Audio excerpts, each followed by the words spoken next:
Rövşən, Bəli, buyurun Orxan. Memar Sinan haqqında eşitmisən? Xeyr, kimdir ki? Türkiyədə deməli maraqlı bir hadisə danışım sənə. Deməli, təsəvvür elə 16-cı əsr. İstanbul gündən-günə böyüyür.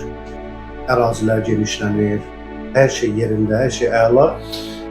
Amma ərazi böyüdükcə su çatışmamazlığından insanlar çox susuz qalırlar.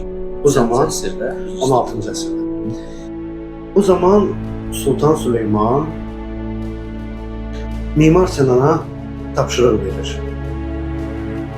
İstanbula su çəkilməli. Bu insan Belqrad meşələrindən çeşmələr çəkir. Su hovuzları tikir.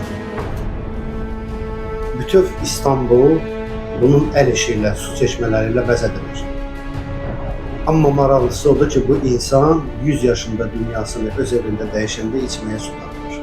O öyle İstanbul şəhərində su çəkən bir şəxs özü susuzluqdan Susuzluqdan ilədir. Yəni, tam da susuzluğuna deməyək, ölənə yaxın öz evində su tapır. Baxmayaraq ki, bu insan saraylara girib çıxan adam olur.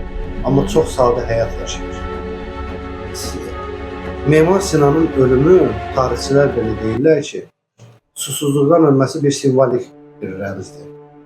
Memar Sinan onu sübut edir ki, yəni ölənə yaxın o heç nədə gözü olmadı və ölənə yaxın özü çəkdiyi sudan belə həsrət çəkərək öldü. Allah olsun.